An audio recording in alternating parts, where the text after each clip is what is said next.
The House of Dragon. I watched the first, however many seasons there have been of the House of the Dragon. I watched it, but there's such a big gap between. They do a season, it's like 2.5 years later, and you can really forget your High Valerian. and it's all like that now. I don't know. I don't even know what they're saying anymore. Yeah. Who's who? Whose dragon is that?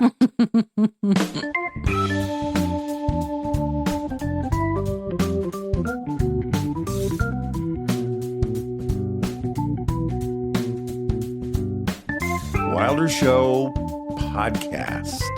I'm Scott. That's Lauren. Hello. Hi, Lauren. How are you today? I'm well. How are you? I'm okay. You know what? We didn't mention last time on the podcast.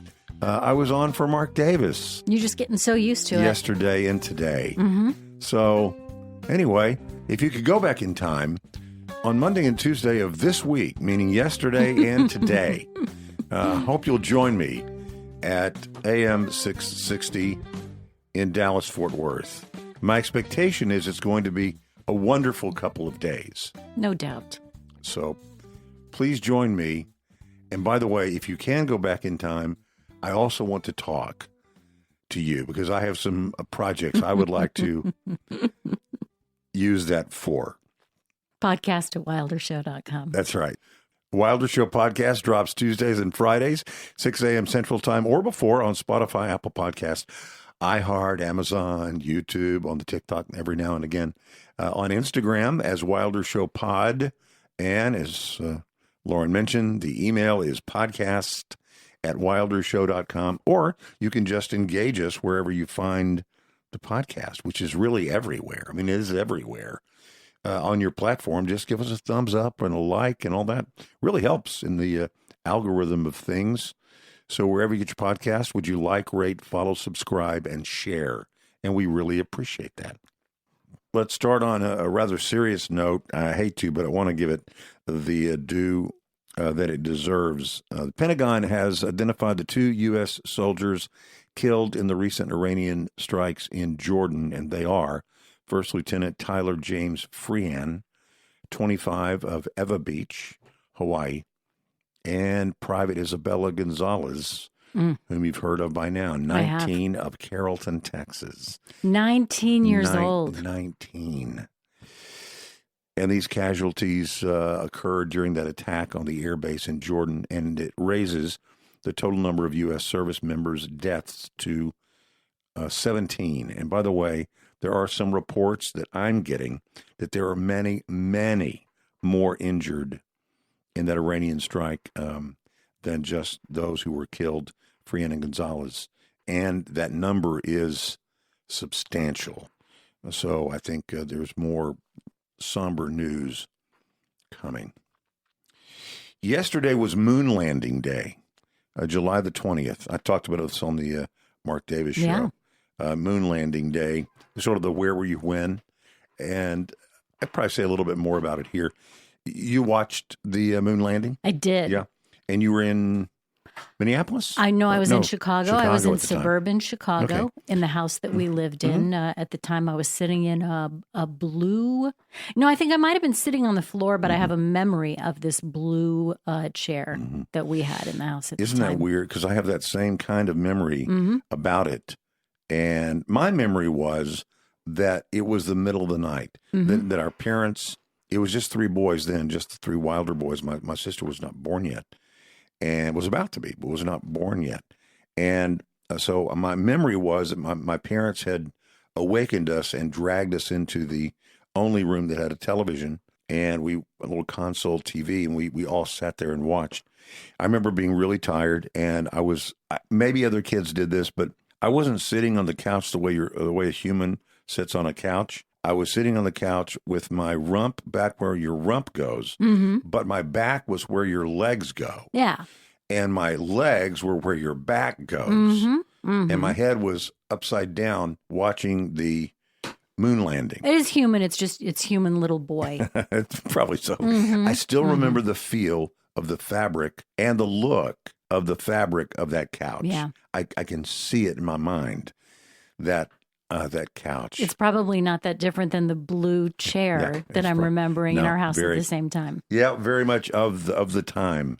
And my memory was that it was really quite late. But in fact, I looked up some details about it. And that foot stepping onto the moon actually took place at 9:56 Central Time. So my time and your time. That was 9:56. But they did do the moon walk, not that moon walk. It was before that moonwalk. The moonwalk from 1969, that took place for several hours after.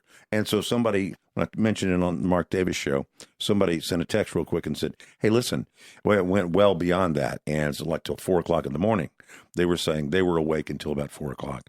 And they said, that's probably what you're remembering. And they're probably right. That is probably what I'm remembering. You think you stayed up for it? You didn't stay up for all of that, though, did you? No, but I just mean it was into the overnight. Okay. But I did see the actual putting the foot on the moon, quote, the moon, for the, I'm pretty sure it happened. Anyway, what Neil Armstrong said is not what he meant to say. I do. And it's so funny now.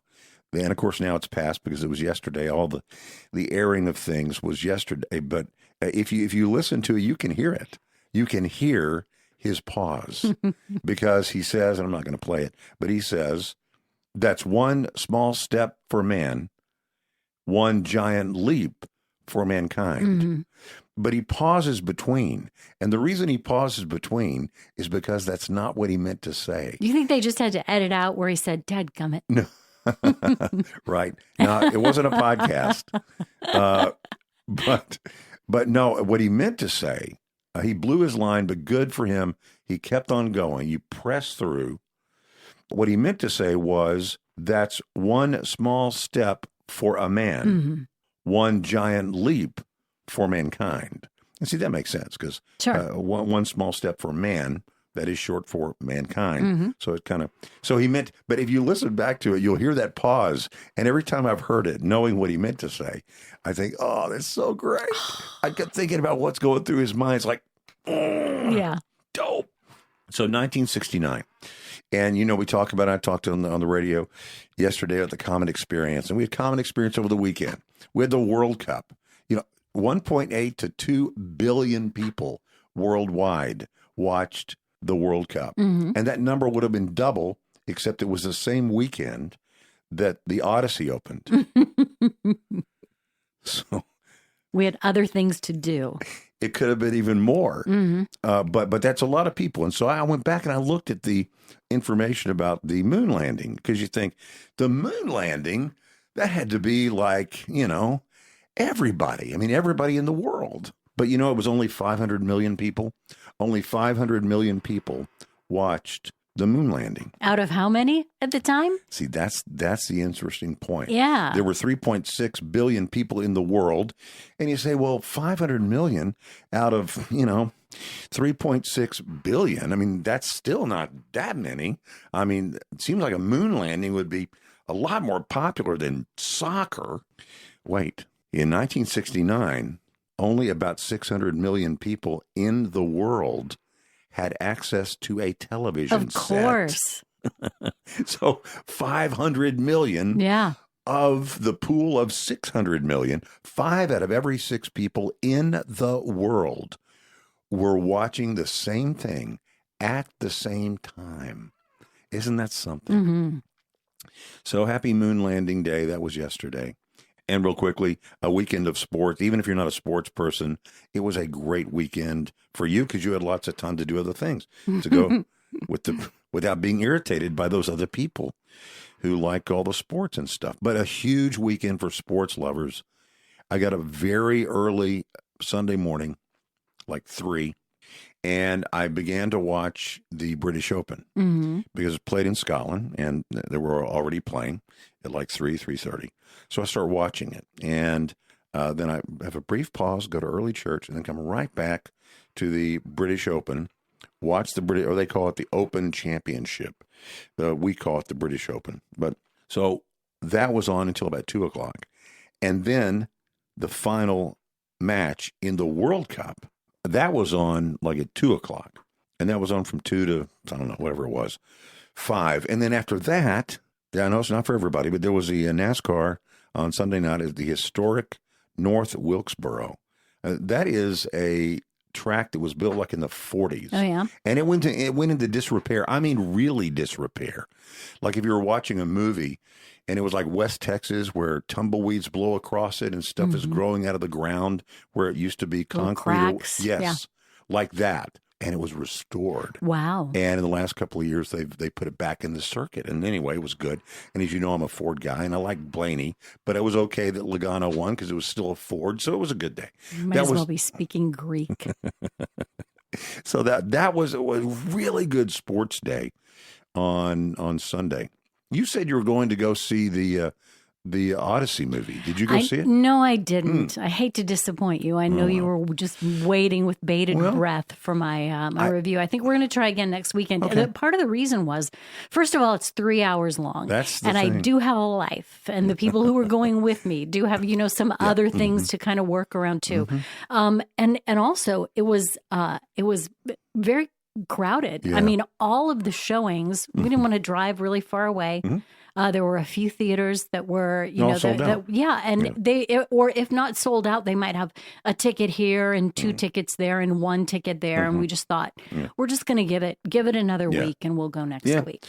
Well, there's a meme or a little thing going around called if you see it in the 70 millimeter, they say that's as Nolan intended. So as Nolan intended. Sure. Because he talked about it in the 60 Minutes thing I was telling you about. He was saying, man, I really wish that everybody would watch it in 70 millimeter. I'm not going to tell him that I'm going to watch it on my phone when it. I did hear of years. I heard a funny thing. Can I go back just for a second? Yeah, sure. I heard I listened to a lot of movie podcasts, and I heard people, this was several years ago when Killers of the Flower Moon was out, and somebody was talking about somebody who's a movie enthusiast, and he was saying that he was watching people ahead of him who had their baby televisions out, and he said he saw somebody pull up Killers of the Flower Moon on their baby television, and he said, which of course was the way Martin Scorsese intended it, jokingly. He said, but she made it for about 2.5 minutes, and then she switched over to Gilmore Girls and just decided maybe later on the other one. I'm sure I've told you that I watched is it Killers of the Flower Moon? Yeah.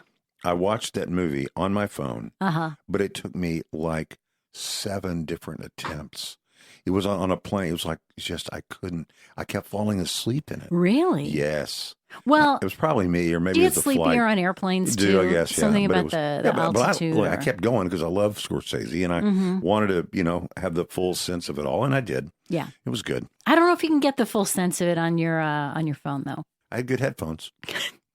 It's better than not at all, but I do think you need bigger screen. I have a very big television screen that I hardly ever watch. There's another thing you do too, though. Sometimes you'll tell me, well, I listened to it. And you miss, I can't believe the way we used to talk about things that we watched and how we would get upset with people who would walk in and out of the room during things because you might miss something really important, even just, in that you put your head down and you might miss something. And now you just listen to sometimes things. I do. Sometimes I do. It's funny you should say that. My dad used to do this. And I at some point, I think he did it to get a rise out of us. We'd be watching like a 2-hour movie, and like in the old days on Sunday nights, it'd be a Sunday night at the movie or whatever on ABC or usually NBC, I think.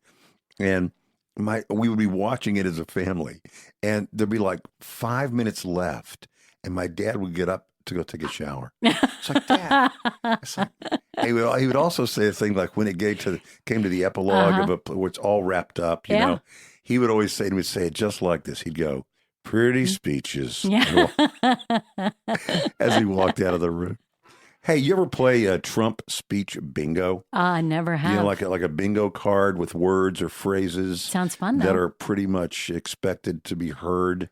I was on the radio with a guy, I won't name the market, and there were certain things. By the way, I do it too.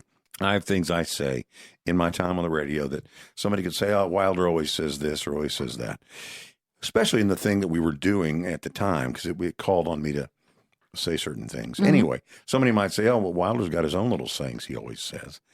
But we came up with a bingo for points if this guy said these certain things. And son of a gun, he would say them every time. Mm-hmm. So a little bingo card. Oh, for the president, it would be this.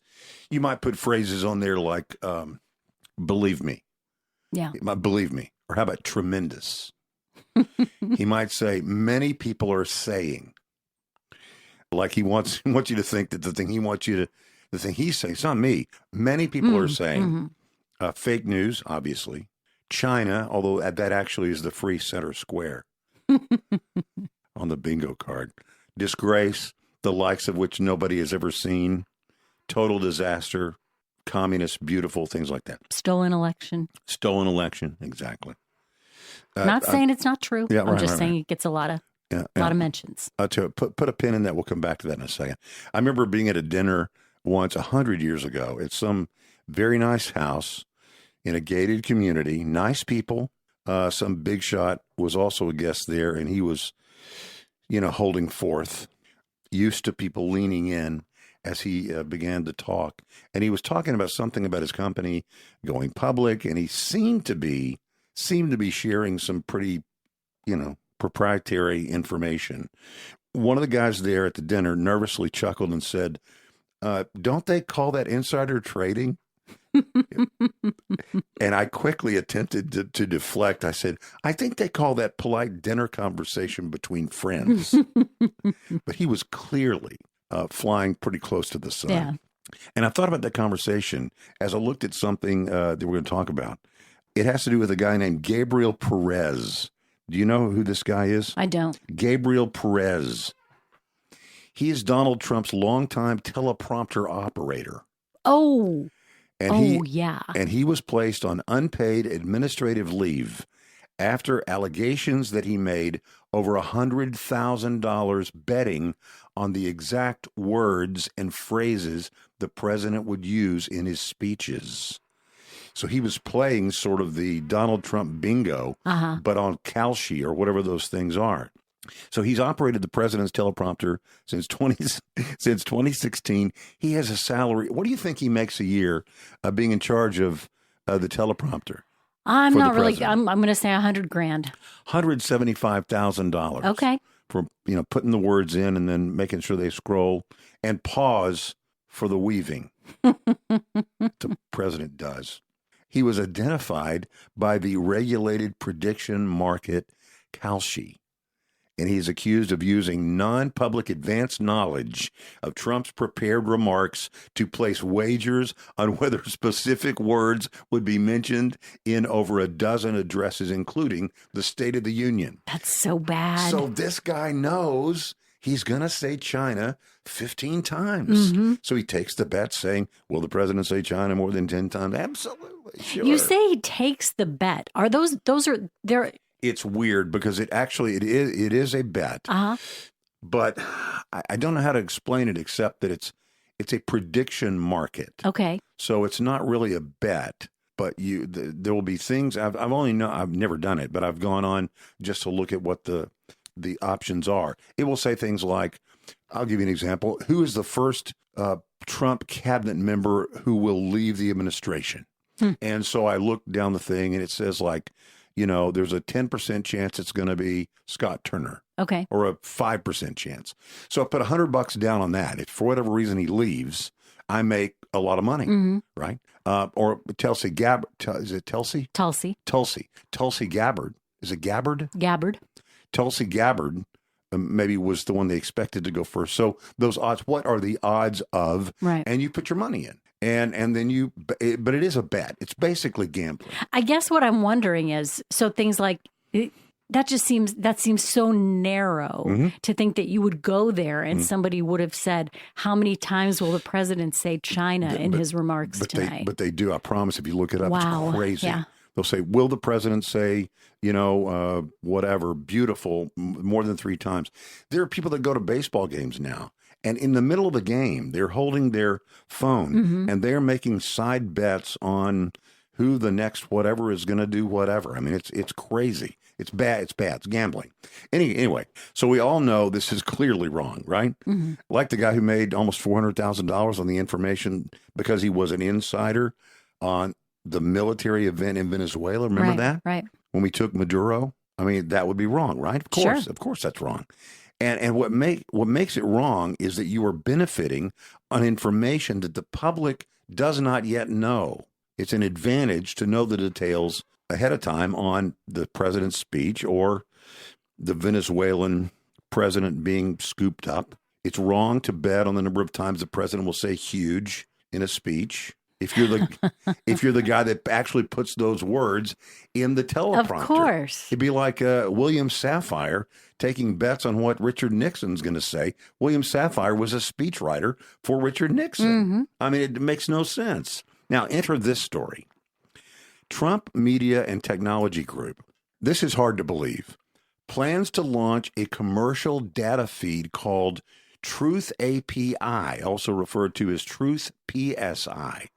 It'll launch on August 1st, and they will sell high-speed advanced access to the president's social media posts to Wall Street trading firms and banks if you buy a membership.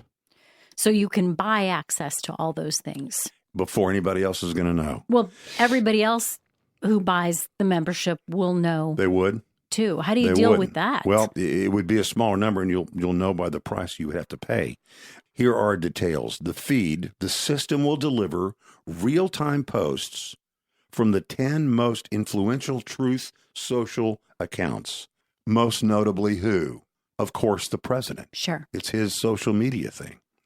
In milliseconds before non-payers on the platform will have access to them. All this can be yours for a monthly fee of $100,000. No way. Or you get a discount. To be fair, you get a discount of $60,000 a month if you sign a 3-year deal. That's ridiculous. Isn't it crazy?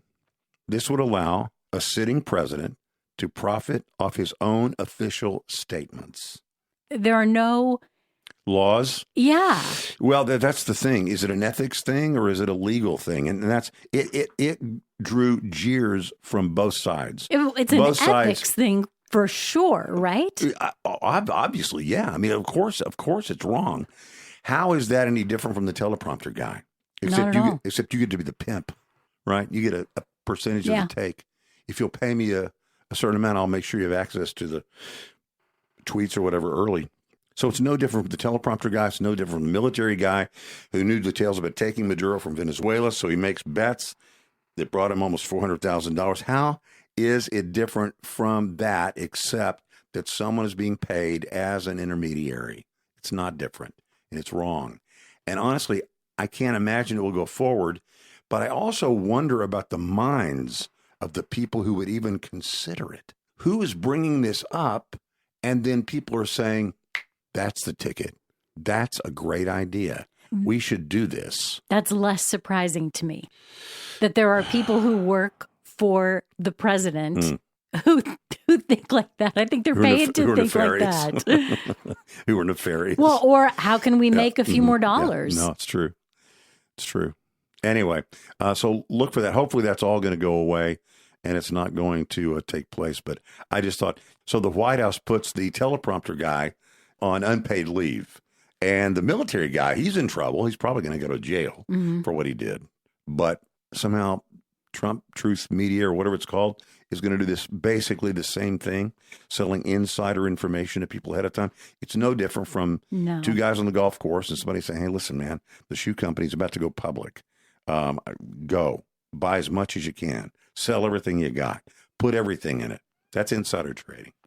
And the umpteenth chapter of Liberals Don't Get It, and that they overreach. And I think that's what they're going to do with this midterm election. And they will think that they have learned a lesson.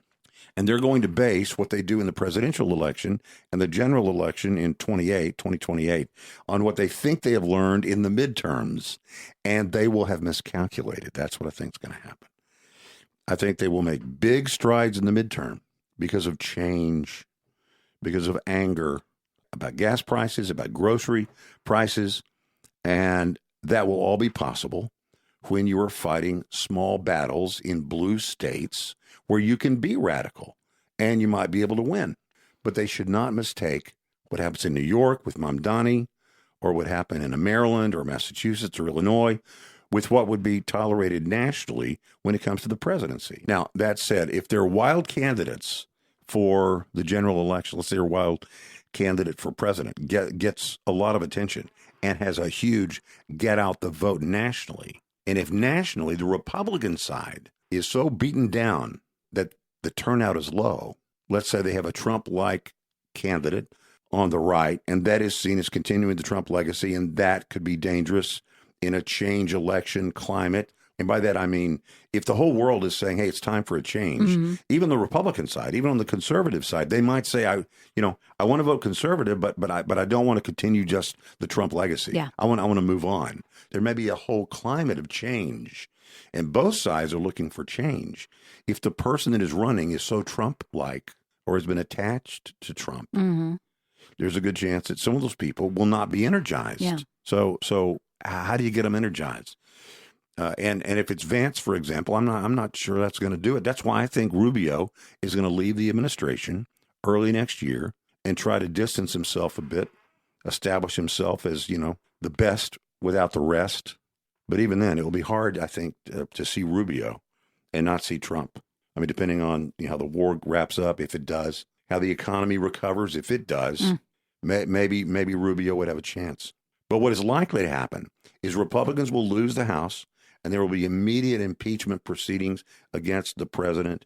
He will be impeached again, but they won't want to remove him. They don't want to remove him. Even if Democrats win the Senate, they want to keep him around and kick him around and use him to better their chances to win the White House in 28.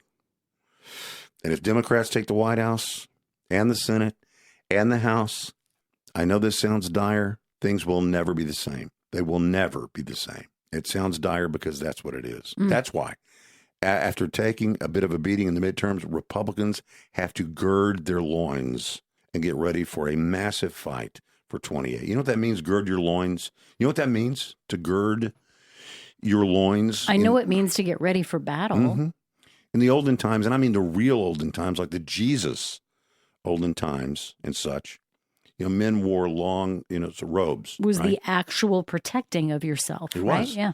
Their clothes were long. They were long robes, maybe a sash around the middle. You can picture that, like a sash around the middle of the long robe. But when there's a battle, and that's what you're wearing, you can't really run with the flowing robe slapping around behind you. And so you reach down between your ankles and you grab that part of the cloth and you bring it up and you tuck it in your sash. And now you can run. They gird their loins. So Republicans will have to gird their loins and get ready for battle after the thumping that they're likely to take in the midterms. So there's a chance Republicans won't learn their lesson either, even if Dems are successful in the midterms and then miscalculated the general election in 28. And if the GOP can get out the vote, we won't have AOC as president. Wow. Or a Kamala AOC, president and vice president. Maybe. Oh, speaking of vice president, before we get to Scattershoot, the Vances have a new little baby Vance. I saw that. Usha? That's the That's mom. the wife? That's his wife, yeah. J.D. Vance and Usha welcomed a baby boy over the weekend, and they named him Alec Neal. Alec Neal Vance. I think they missed it. They missed an opportunity. What should it have been? Alec David Vance. Why? The initials would be Advance. A.D. Vance. Yeah. But you know what the deal is? What? If the kid doesn't like his name, he could change it. Oh, it is a time for Scattershoot. Let's go.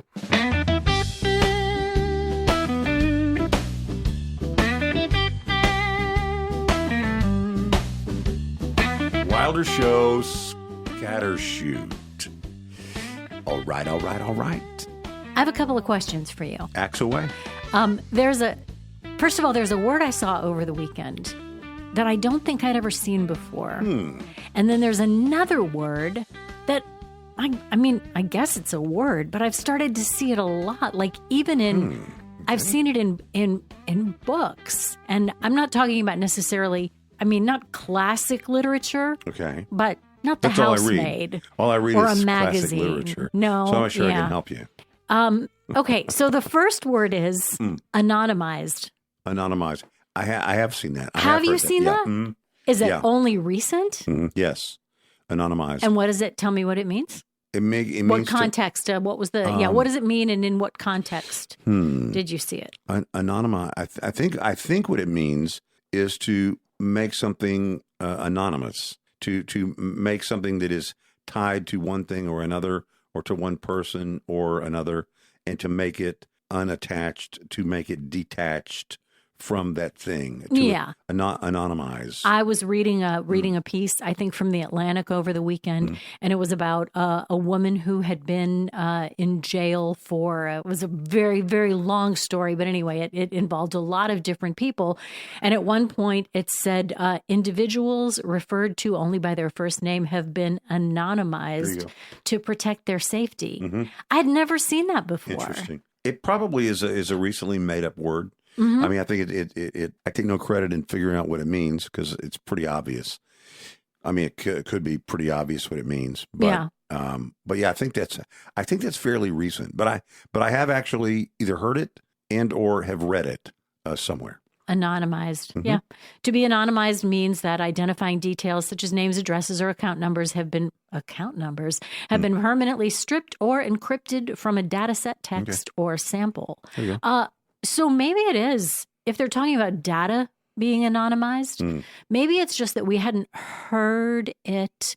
Maybe it is sort of a new word since the digital world or something. Yes. And now they just started to use it in other places, like in this particular thing where I saw it referring to people's names, because in this particular piece, there was nothing about anybody's account numbers or addresses or anything like that. They had just removed, names, things that could identify them. Well, now this goes even deeper: anonymized versus pseudonymized. Ooh, okay. Well, I mean, a sort of variation on a theme. Norma Corvey was given the name Jane Roe. Yeah. And it was Roe versus Wade. She was pseudonymized. This is actually, though, a process that replaces direct identifiers like a name with a substitute key or code. Because a key exists to link the pseudonym back to the person, it's not fully anonymous, but this does seem to be, this does relate to digital privacy standards. So I think that's kind of, that's what you were saying. Interesting. Maybe newer terms for newer things that we're dealing with. Sure. The other word, hugely. We missed him hugely. Yeah. He was hugely important to me. Yeah, that's the second use of it makes a little more sense. I know what it means. It just sounds so strange. I think in some cases it's just the deterioration of language. But these were both okay. So I saw it in these two books that I've read recently that are they're best-selling authors. Both of these books are probably on the New York Times bestseller list right now for fiction. And these are people who've written many, many books. They're hugely popular in these particular circles. But that really makes sense. Hugely popular. Yeah, but I never would have used that word had I not been. Had we not been talking about it. You know, the president has used bigly, which is ridiculous. I mean, but he's used that before, and he doesn't seem to be using it like chuckle, chuckle, like wink, wink. I mean, it's bigly. It's like that's really a word. But hugely, I can see hugely used in that context that you just used it in. It just surprised me. In which you just used it. It very good. It surprised me the first time I heard it and then or read it, and then the second time I thought, this is really kind of this is weird. You think it's pedestrian? You think it's kind of common? Well, it sounds. I mean, of the common person. Maybe it's just because I haven't heard it very much. Yeah, maybe. But it's not because that having read it in these two books didn't make me think, well, if she said it, if she used it, it must be So do you It think must be it's fine. Do you think it's getting more popular Maybe. to use it hugely? I don't know. Use hugely more popular? I don't know. We could probably use it in some way. Here, think of a sentence. Think of a use for hugely when describing the Odyssey that did open this past weekend that I have not seen yet. It was hugely successful. Very good. Something like that. Very good. Maybe. I do have one little pop culture piece from the movie that you may or may not have seen by now. So Matt Damon, Odysseus, Christopher Nolan had talked in the past about one of one of the things that he deals with a lot of young stars is their tattoos. And what a nightmare it can be in the makeup trailer because it takes a lot to cover them. Does he have tattoos, and Matt Damon? Well, so Christopher Nolan thought, I'm going to get away from that here. I'm not even worried about that. I guess he'd seen he'd seen enough of his arms in interviews and maybe in time that they'd spent together that he thought that's not going to be a problem. Gets into the makeup chair and Matt Damon does have, he said it was a tasteful tattoo. It was like his daughter's names or something like that. But he was frustrated. He said, you too, like can't get away from this anywhere. And Matt Damon said, I thought my bicep days were over. It's funny. I didn't think I'd be pumping him up and showing him anymore. In the World Cup final game, the championship game. Oh, I know what you're going to say. Oh, you do? Yeah. Yeah, well, the announcer, it shows all the stars that are there, and Mick Jagger is there, and somebody else is there, and some singer is there, and it shows somebody, and the guy says, and Brad Pitt is here, and the other guy says, oh, that's Matt Damon. And the guy says, oh, apologies to both. If I were a guy, I'd take that. Yeah, either one. Yeah, it's funny. Yeah, it's funny. But he looked good, Damon. Speaking of pop culture, you didn't mention the flowers on my dining room table that you had to walk by to get to the studio. I won those over the weekend. Won them? I thought you might ask. Pretty flowers. Yeah. Where did you get the flowers? I do gotta say that sometimes. I was at a baby shower over the weekend, and we played a game. And so I was not, as you might imagine, if it's a baby shower, there were a lot of very young women there. Yeah. There were women who were, I would say, mostly 30 years younger than I am. Yeah, makes sense. And then others who were closer to my age, too. So the game was, we got a piece of paper, and it had 15 baby names. And then across from it were 15 celebrity couples. And you had to mention, and you had to match the baby name with the mom and dad. They all should have just turned it in and handed the flowers to you right then. I saw it and I thought, I'm going to win this. And you did. I'm going to win this game, and it's going to be really embarrassing because there are much younger people here who are plugged into they're right in the middle of this algorithm, and somebody else is going to think that they're going to get it. And sure enough, we were finished, and the person who was in charge of the game said, "Does anybody have 6 right?" And a bunch of hands went up. Sure. And he said, "And 8. Does anybody have 8 right?" Your hand never came 10, down. My hand was Got tired. up, but my head sunk further and further down because I thought, I was embarrassed, but not enough to, but not enough to not win. That's I really had. So I had 14 out of 15. Oh my! Right. That is crazy. It was, yeah. What did you miss? Do you remember? I didn't keep it. I think it might have been, but I knew Elon Musk's, one of the kids he had with some singer who I don't know. I knew all of the actors and actresses. There was maybe Chris Hemsworth and his wife. And I'd chosen, I think, that baby name for somebody else too. And then I put it for theirs and I was wrong on theirs, but. It was a matching. Every baby went with some couple. Yeah, and it wasn't like, I guess I could have drawn a line between them, but what you did was, put the letter. You had 1 through 15 of the baby names, and then you had A through whatever the 15th letter of the alphabet is. And see, I don't know stuff like that. I can't tell you that, but I can tell you it's 5 past J. I can tell you J is the 10th letter. I can tell you, what Jay-Z and Beyonce's daughter's name is. Sad. It is a little sad. But I have some nice flowers too. I'll have to pay. I did notice them. I don't. I didn't say anything about them, but I did notice them. Are they kind of purplish? They are sort of purplish. Yeah, purplish. I mean, I did notice them as I walked past, but I'll study them upon departure. Okay. No, it's I okay. want to. I just thought you might say, "Where'd you get the flowers?" And I could have told you. I put my massive knowledge, my sick knowledge of pop culture to use over the weekend in a baby shower. So proud. Speaking, we're going to stay sort of on this theme. The 20 longest running scripted series in TV history. This list does not say very much about us as a people, but we're going to go through them kind of quickly. Okay. But you can guess. Guess some? Yeah, go ahead. First of all, is obviously The Simpsons is going to be in there. The Simpsons is in there. Yeah, Simpsons will be there.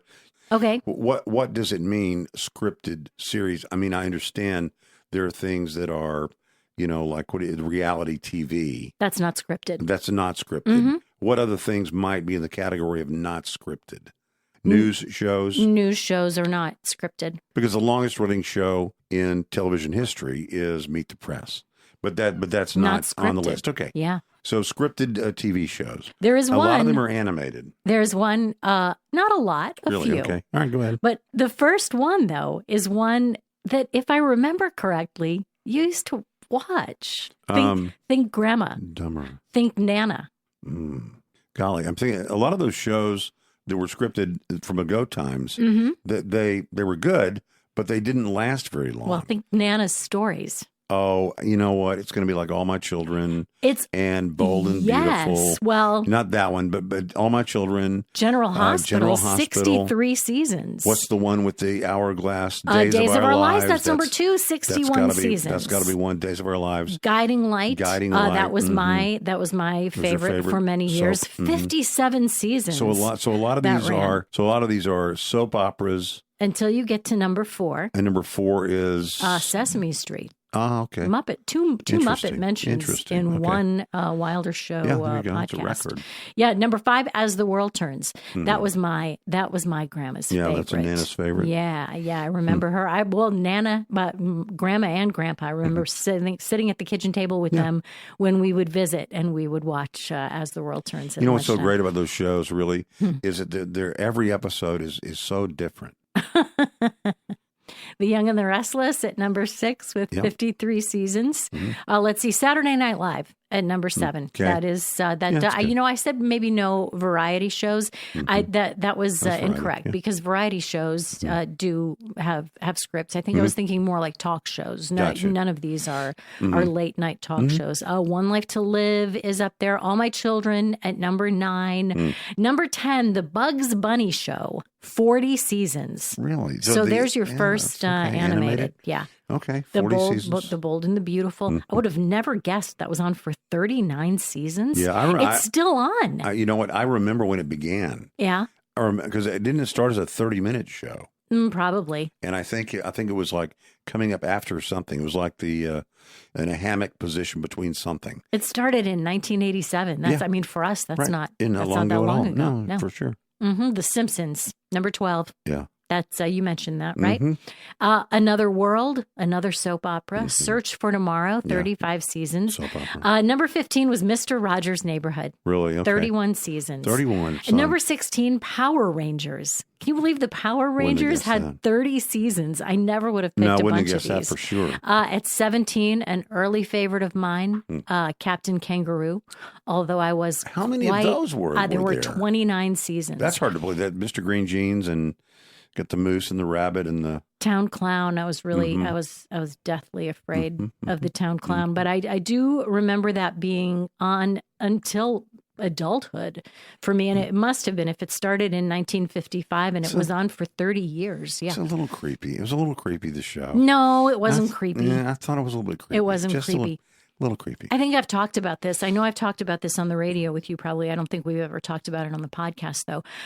Many, many years later when I was working at a radio station, I think the first radio station where I ever worked, and I was picking some things up in the mail room, and there was a piece of mail that had come for for the news director, I think, and he'd been invited to, as was the case quite often, he'd been invited to hear somebody speak. Okay. And And if it was Bob Keeshan, who was the Captain Kangaroo who was going to be speaking. How funny. And the invitation was in like a little paper tube with little plastic stoppers on either end. Yeah. And when you opened the plastic tube, a ping pong ball fell out. Oh, funny. Do you remember that? That was one of the big gags. Yeah. And I don't even remember now the details of it. But if you're about my age and you watched Captain Kangaroo, remind me what the details of that were. Ping pong ball. Podcast at wildershow.com. Okay. He would, Captain Kangaroo would walk in. It was like a secret word or something like that. He'd walk onto a particular set. And if he said the word that the kids had been told. Was it lots of them coming down? Yes, okay, just I do remember raining that. down. Yeah, I thought you were saying like something would, like one would fall out of something. No. I do remember it was raining. Yes. Raining, yeah. I do remember that. Mr. Green Jeans, Bunny Rabbit, Mr. Moose, Dennis the Apprentice. Yeah. Love of Life, number 18, 29 seasons. I kind of remember my grandmother talking about that one. I never watched it. Edge of Night. And then number 20, South Park. I was going to guess 28 South Park. seasons. Yeah, and still going strong. I was going to guess South Park. Mm-hmm. And they're still, are they still going? Oh, yeah. They just signed that new deal. But they have like 2 years between seasons or something. Sometimes. Yeah, it's a long, and then they have like they're doing other things. A 7-episode season. They've got Broadway restaurants stuff. And Broadway shows. True. And true. they're a busy couple of guys. Yep. Mm-hmm. That's it for that. But bad news. Bad news. If you spend a lot of time watching television, yeah. or if you are maybe our age and you spend a lot of time watching television in middle age. This is really, really interesting. Okay, this is from a study that was published sadly in Alzheimer's and dementia, who talked about people who reported watching TV very often in midlife later had a reduced volume in brain areas that are associated with memory, smaller frontal and occipital lobes, and the white matter damage that's associated with aging, stroke risk, cognitive decline, and dementia. But it's even more than just this, because it's tied to, when you're watching television a lot, what else are you probably doing? Probably eating something. Well, you're sitting down, right? You're sedentary right? Sure, yeah. most of the time. Yeah, sure. So part of what this study discovered is, they said, for years we've been focused on how much people sit, but it turns out that we should also pay attention to what they're doing while they're sitting. Yeah. So it's different if you're sitting and reading than if you're sitting and watching television. Okay. So the study found that other types... brain-wise, it's different. Brain-wise, yeah. Other sedentary activities didn't have the same associations. So that exactly what I said. It points out that what one does while sitting might matter much more than previously thought. So they looked at data from about 1,700 adults with an average age of 53, and participants were asked, and remember too, anytime that they say participants were asked, this goes on what people reported, which is a little bit different maybe than if it's... you can't observing them in the wild. You can't maybe trust 100% the way people, not because they're being deceptive, but we just maybe sometimes they are. But most of the time, if you ask people how much they watch television during their leisure time, they might feel like, well, I probably shouldn't say I'm watching, 8 hours a day while I'm sitting in front of the television. And the scale was never, seldom to very often. So they asked them that question. And then more than 2 decades later, those same participants had MRIs. Another thing to remember, they didn't have MRIs at the beginning. So these were MRIs, No, Yeah, exactly. 2 decades later. And so people who reported never or seldom watching television, and those who watched television very often, showed widespread structural differences across the brain.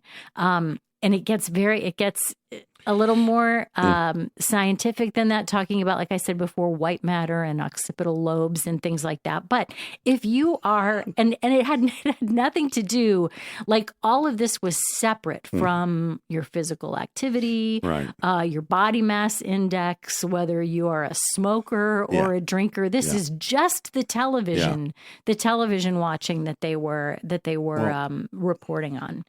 Well, here's my question, and obviously I take Alzheimer's and all that very seriously, but if you didn't have a baseline at the beginning, and let's say forget about Alzheimer's, and you say, well, we checked later and we found that the people that did more of this watching ended up that they were dumber than the people who didn't do as much watching. It's not dumber. No, I know, but that's what I'm saying. But I'm just saying my point is they made some judgment on their condition, and I'm saying, how would you know they weren't already that? And because you were that, you were more likely to watch television. They also, the people who reported spending a lot of time sitting at work had larger frontal and occipital lobes. Makes sense. That indicated that they had better brain health than those who sat to watch TV. So if you're sitting at work, it's different than if you're sitting and watching television. I mean, if you're sitting in front of a computer and you're doing work, that is completely different from sitting reclining and watching the soap operas or whatever. So maybe if you're and men appear to be particularly vulnerable to these changes. So guys, if you're in your mid 40s now and you're sitting around, what was it that you mentioned earlier about all the sports that you watched? What a great weekend. Yeah, I know. I mean, it was all for day, you it was one day. It was all but you could do sports on the weekend. You got to be able to do that. Let me take that away. I guess so. As long as I you're could live doing longer. It's like, really? I'm going to live longer, but I can't watch those things. I don't know. When we spend a lot of time, hearing, don't spend so much time sitting. Yeah. But now this sort of tells us that it's not just the sitting. We might want to pay attention to what people are doing while they're sitting. That's right. That is the Wilder Show podcast. Wilder Show podcast drops Tuesdays and Fridays, 6 a.m. Central Time, or before on Spotify, Apple Podcast, iHeart, Amazon, YouTube, on the TikTok now and again, also on Instagram as Wilder Show Pod. You can email us at podcast@wildershow.com or just engage us wherever you find us on those platforms. A thumbs up, a like, a share, all that. Wherever you get your podcasts, thank you for liking, rating, following, subscribing, and sharing. And Lauren, thank you. You bet. And we'll see you next time.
do